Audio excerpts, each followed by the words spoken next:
ये वाला जो था ना सरप्राइज़ था मेरे लिए, यानी कि मेरी बर्थडे आ गई थी और बर्थडे जो थी ना मेरी थी 22 अक्टूबर को। और मुझे पता ही नहीं था कि मेरे हस्बैंड और मेरी बेटी जो है ना दोनों ने मिलके क्या सरप्राइज़ मेरे लिए ना प्लान किया है।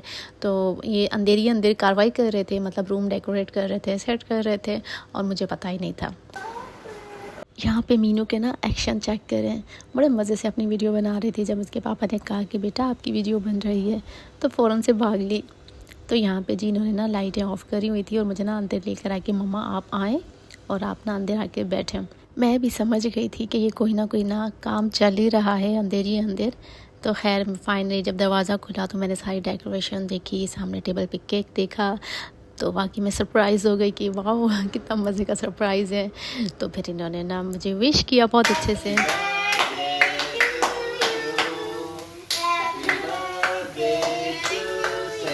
Thanks a lot my sweet daughter and my husband. Allah पाक इसी तरह से हमें खुश रखे, बुरी नज़रों से बचाए। और आप भी माशाल्लाह ज़रूर कहिएगा कि मुझे है आप लोगों की दुआओं की बहुत ज़रूरत। मेरी शोनी शहज़ादी हूँ। अल्लाह ताला आपकी ज़िंदगियों में भी इसी तरह से बहुत सारी खुशियाँ लाए।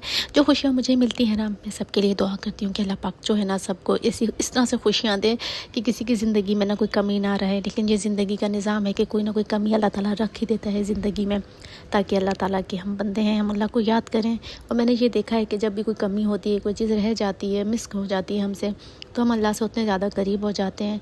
तो इसे भी एक ब्लेस समझें कि अल्लाह ताला ने ना हर चीज़ में ना कोई हिकमत होती है। तो अगर कोई चीज़ हमारे पास नहीं है तो इसमें भी अल्लाह ताला की कोई ना कोई, इसमें हमारे लिए बेहतरी होती है। अल्लाह ताला की कोई ना कोई मसलहत होती है जिसे हम नहीं जान सकते। लेकिन ये ज़रूर जानते हैं कि जो भी हमें दिखता है ना, जो जितना खुश होता है, हर इंसान की ज़िंदगी में ना कोई कमी होती है। ये मत सोचें कि वो बंदा इतना परफेक्ट है, उसकी कितना खुश है, कितनी अच्छी ज़िंदगी गुजर रही है, क्योंकि हम उसकी जगह नहीं जानते कि उसने कितना सर्वाइवल किया है, कितनी तकलीफ़ें देखी हैं और क्या क्या वो भुगत रहा है, और उसकी ज़िंदगी में क्या कुछ चल रहा है हमें नहीं पता। क्या साथ साथ में मैं बताती चलूँ कि मैं क्या बना रही थी। यहाँ पे मैं बना रही थी chicken white, no sorry, makhani handi. यहाँ पे बना रही थी मैं मखनी हांडी। अच्छा, जिसमें जाएंगे अब बेसिक से मसाले, जिसमें है काली मिर्च, कुटी मिर्च, लाल मिर्च, पिसा हुआ धनिया, नमक, और ये ना सब इसमें हमने ऐड कर देना है। और फिर से हमने अच्छे से ना भून लेना है, ताकि ये जितने भी मसाले हैं ना इसमें जो है ना अच्छे से रच बस जाएँ। पता नहीं आजकल ये जो है ना कैपकट को क्या हो गया है, इतने कोई ऐड डाल रहे हैं, इतने ऐड डाल रहे हैं कि बस बंदा तो परेशानी हो गया है। अब जब भी एडिटिंग के लिए, वैसे ही एक तो इतना टाइम लगता है, ऊपर से जब भी एडिटिंग के लिए बैठो ना तो ये इतने सारे बीच में ऐड चलने लग जाते हैं, उतना वेट करना पड़ता है।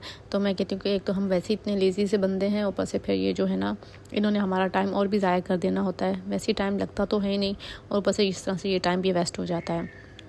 तो खैर यहाँ पे ना मैंने मसाले डाल के से ना हल्की आंच पे रख दिया था, ताकि जो है ना वो अपना पानी छोड़ दे और इसी के मतलब चिकन गल भी जाएगा और इसके जो मसाले हैं ना वो सब रच बस जाएंगे। फिर साथ में हमने यहाँ पे मैंने ऐड कर दिया है दही जो था, सॉरी दही कह रही हूँ, टमाटर जो थे ना मैंने 2 अदद ग्राइंड कर लिए थे, छील के आपने इसे ग्राइंड कर लेना है और फिर ना आपने इसमें ऐड कर देना है। टमाटर ऐड करने के बाद हम इसे थोड़ा सा भून लेंगे और ना इसकी जब थोड़ी सी बुनाई हो जाएगी तो फिर हमने इसमें ना एक प्याली जो है ना वो डाल देनी है दही की। अच्छा, तो मैं बात कर रही थी कि अल्लाह जो हमें नेमतें देता है या जो हमें जो चीज़ें नहीं मिलती है तो उसके बारे में ना हम ज़्यादा परेशान ना हुआ करें। हमें खुश रहना चाहिए, अपने हर हाल में खुश रहना चाहिए। ये नहीं कि उसके पास दौलत है, उसके पास औलाद है, उसके पास ये नेमत है, कोई बाहर रह रहा है, किसी की लग्जरी लाइफ है, किसी के क्या है, किसी का क्या है। तो हम ये सब चीज़ें देख के ना हम बहुत ही मायूस हो जाते हैं अपनी ज़िंदगी से, अपने आप से, अपने हालात से, अपनी तंगदस्ती से। तो हमें ना हमेशा खुश रहना चाहिए। हमें अपनी ना जो अल्लाह ने नेमतें दी हैं ना उनको सोचना चाहिए, काउंट करना चाहिए। जैसे कि मैंने कहा था सेहत, पहले तो हम सेहत देख लें, हमारी आँखें हैं, हमारा बोलना है, हमारे ओवरऑल सेहत है, तो ये भी क्या कम है। अच्छा, वापस आते हैं रेसिपी की तरफ। यहाँ पे जो है ना दही का मतलब थोड़ा सा पक जाने के बाद दही के फिर मैंने इसके अंदर ऐड कर दी थी क्रीम, जो है ऑल पर की क्रीम थी। मैं तो यही इस्तेमाल करती हूँ, मेरे ख्याल में ये अच्छी होती है। तो आप ना ये इसमें डाल दें और ना फिर से जी हम लोगों ने हिला जुला लेना है अच्छे से चिकन को ना सब चीज़ें मिला के फिर से ना हमने हल्की आँच पे रख देना है, ताकि ये जो है ना इसका ऑयल वगैरह जो है ना वो सेपरेट हो जाए। और तकरीबन ये हमारा जो है ना कढ़ाई जो है मखनी हांडी जो है ये कंप्लीट हो जाती है। तो इसके साथ ही भी मैंने इसमें डाल दी थी हरी मिर्च और थोड़ा सा पानी, ताकि मैंने ना थोड़ा सा इसे लिक्विड ही रखना था ताकि इसका जो ऑयल है वो ऊपर आ जाए। तो फिर एंड में हम लोगों ने इसमें क्या करना है कि इसमें ना मैंने डाल देना है मक्खन काट के, 1 क्यूब मक्खन का डाल देना है। और साथ में फिर मैंने ना मक्खन मेल्ट होने के बाद जो है ना फिर हमने इसमें ऐड कर देना है कसूरी मेथी। कसूरी मेथी के साथ साथ मैंने इसमें ऐड कर देना है थोड़ा सा गरम मसाला भी थोड़ा सा स्प्रिंकल कर देना है। कसूरी मेथी का तो बड़ा फ़ायदा होता है कि वो ऑयल जो है सेपरेट कर देता है, और गरम मसाले के अपने ही टेस्ट होते हैं। तो बड़ी मज़े की और बड़ी सिंपल सी और बड़ी क्विक जो ये है ना रेसिपी है, तो बड़े मज़े का ना ये बन जाता है हमारा मखनी हांडी। पता नहीं क्या हो गया आज बार बार ना मेरे मुंह से कढ़ाई कढ़ाई कढ़ाई निकल रहा है। मैं बार बार वॉइस ओवर कर रही हूँ ना, मैं ये देख रही हूँ कि मेरे मुंह से ना कढ़ाई निकल रहा है। पता नहीं क्यों, मैं बना तो मखनी हांडी रही हूँ लेकिन वॉइस जो है ना बार बार कढ़ाई की निकल रही है। तो अच्छा, इस रेसिपी में ना मैं ये बताती चलूँ कि शुरू में जब मैंने स्टार्ट किया था तो स्टार्ट में मैंने ना अदरक और लहसुन का पेस्ट ना ऑयल में डाल के फिर उसके साथ ही मैंने चिकन डाल के उसकी बुनाई कर ली थी। फिर बाकी जो मसाले थे वो फिर आपने देखे थे कि वो मैंने ऐड कर दिए थे। तो यूँ सिंपल सी मेरी ये जो थी ना मखनी हांडी, फिर मेरे मुँह से कढ़ाई निकलने लगा था तो ये ना मैंने बना ली थी। ये जो था ना दोपहर का टाइम था, मीनू जो थी वो स्कूल से आ गई थी और आज हमें जाना था, एक मेरी बहुत ही क्यूट सी आंटी हैं तो उनके घर जाना था हमें, क्योंकि उन्होंने जो है ना अपनी बेटी की जो डेट है ना वो फ़िक्स की थी। तो उसकी मतलब खुशी में उन्होंने हमें पार्टी दी थी कि आप लोग आ जाएं तो गेट टुगेदर हो जाए। तो फिर हम लोग ने जल्दी जल्दी निकलना था, तो मैं ये सोच रही थी कि मैं जल्दी जल्दी से ना जो है कि वॉइस ओवर कर लूँ ताकि जाने से पहले जो है ना मैं अपना एक वीडियो अपलोड कर दूँ, वरना तो फिर बहुत बिजी शेड्यूल हो जाएगा। फिर कल फ्राइडे जो है फिर और ज़्यादा बिजी हो जाता है बंदा, तो बिल्कुल भी टाइम नहीं लगता। और अभी भी ना मैं जब भी बैठती हूँ वॉइस ओवर के लिए बार बार डोर बेल हो रही है, कोई ना कोई आ जाता है। मैं कहती हूँ कि जितना बंदा जल्दी करने की कोशिश करता है ना उतना ही लेट हो जाता है। कोई ना कोई काम हो ही जाता है कि ये हो रहा है, वो हो रहा है, कभी कौन आ रहा है ना, तो ये चीज़ें चलती रहती हैं। इस वजह से जो है ना मेरी वीडियोस भी ना बहुत लेट आ रही हैं। तो मैं यही कोशिश करती हूँ कि मैं जल्दी जल्दी ना अपनी वीडियोस जो है ना अपलोड करती रहूँ, लेकिन ऐसा हो ही नहीं पाता और हमेशा ना मैं लेट हो जाती हूँ। और मैं ये सोचती हूँ कि हाँ अब नेक्स्ट टाइम ना ऐसा नहीं होने दूँगी। और लेकिन फिर जब भी मैं बैठती हूँ ना फिर ना कोई ना इसी तरह से होने लग जाता है कि माशाल्लाह कोई ना कोई आ जाता है। और अब मेहमान तो अल्लाह की रहमत है, लेकिन ये है कि माशाल्लाह से मैं ना फिर अकेली होती हूँ तो बिज़ी बहुत ज़्यादा हो जाती हूँ, इसकी वजह से जो मेरी वीडियोज़ है ना वो लेट होने लग जाती हैं। तो खैर आजकल जो है ना शादियों का मौसम है, सीज़न जो चल रहा है शादियों का, धड़ाधड़ शादियाँ हो रही हैं और हर किसी की तैयारियाँ चल रही हैं। तो हमारे ख़ानदान में, दोस्तों में इधर उधर भी काफ़ी शादियां हैं, तो उनकी तैयारियां भी हमारी भी साथ साथ चल रही हैं।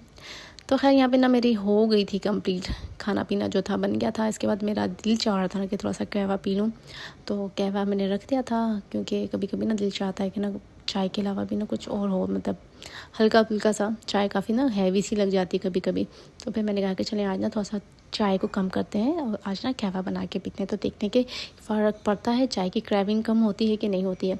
तो मैंने जी ये बना लिया था कहवा बना के ना फिर मैंने कहा था कि अब मैं ना रेस्ट करूँगी। तो मैं बात कर रही थी कि आजकल शादियों का सीज़न है, तो धड़ाधड़ शादियों की तैयारियां हो रही हैं। तो बस हमारे भी आजकल यही चक्कर चल रहे हैं कि माशाल्लाह ख़ानदान की जो शादियां हैं ना उनमें उनकी तैयारियों में ना उसमें भी बिज़ी हुए हैं। तो बस ये शादियों के चक्कर में कपड़े लेने हैं, जूते लेने हैं। मैं कहती हूँ कि बस जितनी शादियाँ होती हैं ना उतने ही मतलब अखराजात बढ़ जाते हैं। अच्छा, जिनकी शादी होती है उनके तो खर्चे होते ही होते हैं, लेकिन जो अटेंड करने वाले होते हैं ना शादी को, उनके भी खर्चे हो जाते हैं। यानी कि आजकल तो इतने महंगे कोई सूट हैं कि जिसकी हद ही नहीं है। एक आम सा सिंपल सा सूट भी लेने जाओ तो 5000 से कम का नहीं मिलता, और अगर किसी अच्छे ब्रांड का कोई अच्छे से डिज़ाइनर का कोई सूट लें तो उफ मत ही पूछें, कितने महंगे सूट चल रहे हैं। और इसके अलावा जो शूज़ हैं उनकी प्राइस भी कुछ ऐसे ही है। सोने पे सुहागा के आपने गिफ्ट भी देने होते हैं तो वो भी एक अलग ही खर्चे हो जाते हैं। बस अल्लाह पाक ना सबकी पूरी करने वाला है, सबको देने वाला है। तो मैं ये कहती हूँ कि अल्लाह पाक हर किसी को दे के कोई भी बंदा ना परेशान ना हो। तो खैर यहाँ पर हो गया था शाम का, यानी कि मगरिब का वक्त हो गया था और मैं आ गई थी पार्क में, और यहाँ पे बैठ के ना थोड़ा सा एंजॉय कर रही थी, मौसम को देख रही थी कि कितना अच्छा लग रहा है। कभी कभी ना खुद को भी टाइम देना चाहिए, इस तरह से थोड़ा वॉक शॉक करनी चाहिए। तो खैर आई होप कि आपको मेरा आज का व्लॉग अच्छा लगा होगा। अगर अच्छा लगा हो सब्सक्राइब, कमेंट और लाइक ज़रूर कीजिएगा। फिर इंशाल्लाह इसी तरह से मुझे मोटिवेशन मिलती है और मैं बहुत अच्छी सी वीडियोस बनाऊंगी आपके लिए। तो फिर इंशाल्लाह मिलेंगे एक नए व्लॉग में। तब तक के लिए अपना बहुत ख्याल रखिएगा, दुआ में मुझे भी याद रखिएगा। अल्लाह हाफिज़।